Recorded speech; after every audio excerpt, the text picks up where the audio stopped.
Welcome back to Irvin Gaming, and today I'm chatting about what I did on the weekend, which was going to the Mother of All Battles tournament, MOAB, down in Sylvania in New South Wales. This photo on the screen shows the whole thing, which had all kinds of different games, everything from Warhammer to little 15mm epic Napoleonics to I think there was like a 6mm Cold War game there that I wanted to have a look at. Bolt action was right up the back, unfortunately, behind the stage, which was a little bit of a stuffy room in there, but the company made up for it. So let's have a chat about some of the games that I played and how things went for me over the weekend. So my first game of the day was up against the Japanese on table one. Table one was probably my favourite table to play on because it wasn't in the back room, and so it was actually a lot cooler out there. um, yeah, the table was a very cool table, like a Pacific um, not like a Pacific island, but like a Pacific jungle, like Thailand or Malaya or something. And Malaya was kind of the vibes I got as my BEF took on the Japanese. It was a good game, this one. I really enjoyed playing against my opponent here. The BEF list, which I haven't talked about yet, actually, my list was based on the Coldstream Guards during the battle for the Ypres something or other. I can't pronounce French words, but I'm just going to call it the Ypres Canal, which was a holding action right before Dunkirk. And so the Coldstream Guards were considered one of the most elite units in the BEF. As such, I have a squad that's regular, this five-man squad that has two submachine guns, which is 2% of the total submachine guns that the BEF had.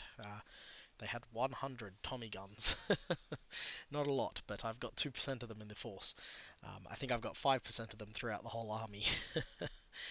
So these blokes sat in the the Bren carrier, and yeah, they were pretty good. I had the Guy armored car, which was running as a Lanchester because bolt action doesn't have rules for the Guy for some reason. I had the A9 cruiser tank, which would end up being my MVP almost of every game it played in. We've got the 25 pounder with a spotter. We've got a 15 CWT truck. Three squads that have a Bren gun in them, and the rest have rifles. We have a lieutenant. I used Lieutenant John Fulham the whole time.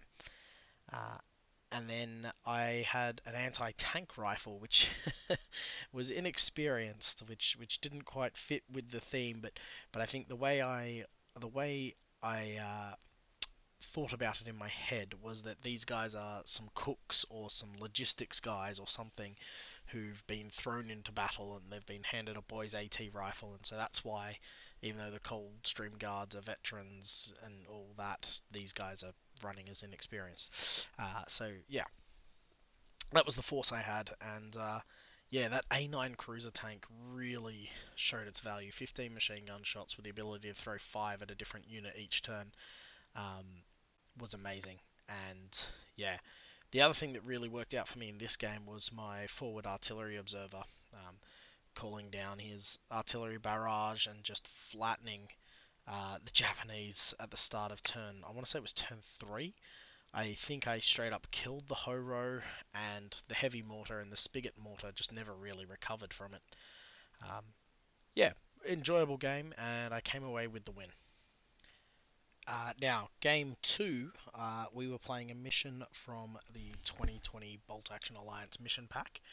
I don't remember the name of the mission off the top of my head, but the idea was you had to get from one end of the table to the other, and I came up against Dan's Airborne army, which was an insane army to play against for this mission. Just the amount of jeeps that it had. I'll chuck it up here.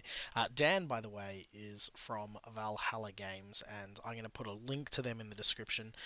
Dan is himself a veteran of the Airborne, and not from World War II, but of the Airborne, and he's put together a supplement that has his regiment's history throughout the war, and I think that supplement releases on October the 7th, so go check it out. I'll link them in the description.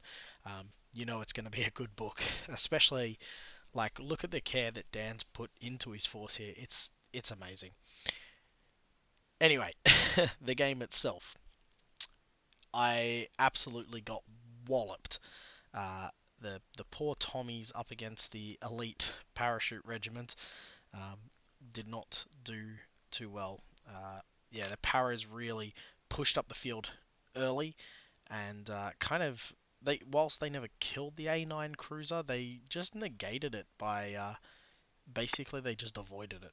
And so the poor A9, which was my MVP in the games where I did well, had nothing to do.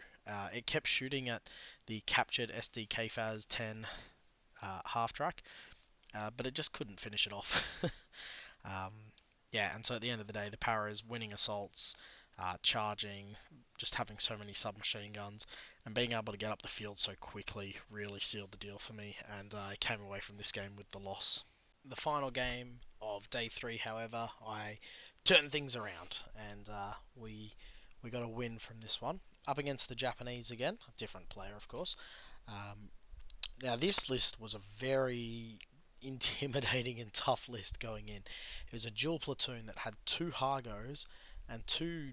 I don't know what they are. They're a Japanese armored car of some sort. They got a twin machine gun turret, basically a guy armored car, but Japanese. And yeah, it was a really intimidating list to come up against. I was lucky that the start of turn two, I effectively took out all the armor. Um, my artillery barrage came in, killed a Hargo, and pinned a one of the armored cars so high that it never reactivated for the rest of the game until I think like the final turn or something. And then, first dice of turn two, I pull out the A9 cruiser, it comes on, pops a shot into the other Hargo and kills it right off the bat.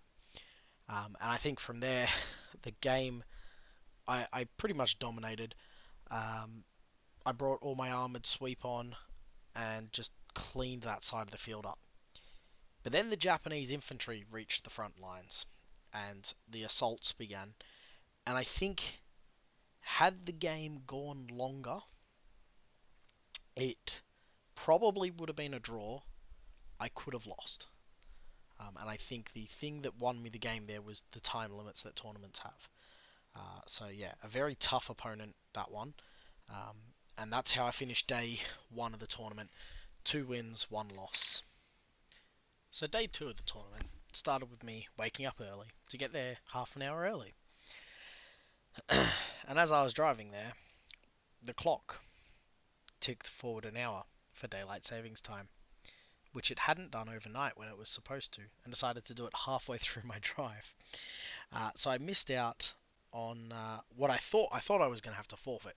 Turns out I only missed out on the painting competition, which at the end of the day I wasn't going to be able to compete in anyway. Half my army is painted by me, but the other half is painted by the incredibly talented Addy Bailey, who I'll link down below. Um, yeah, so I couldn't have participated in that anyway. Uh, so, game four.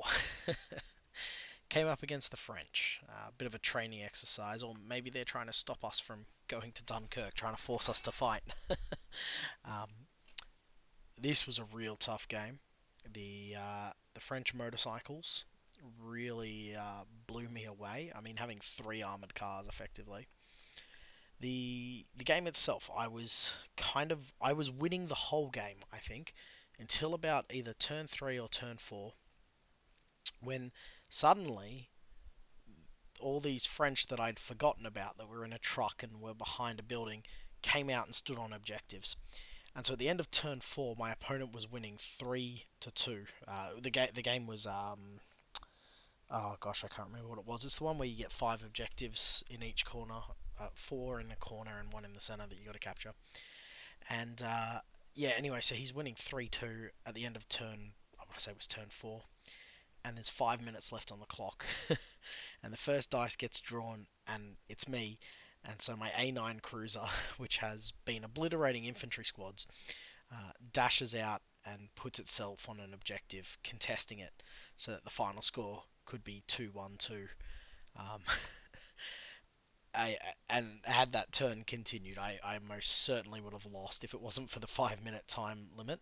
Um, I most certainly would have lost it. And big props to my opponent. He played faster when there was the time limit, seeing that I had a chance of doing something. So massive props to him for that. I love how friendly the bolt action community is, and that's something that really shows it. The final game was back out on that first board, and so it was fun to finish in the same place I started, and I was up against another British Airborne list, and I think British Airborne are my kryptonite. Every game against them was a loss.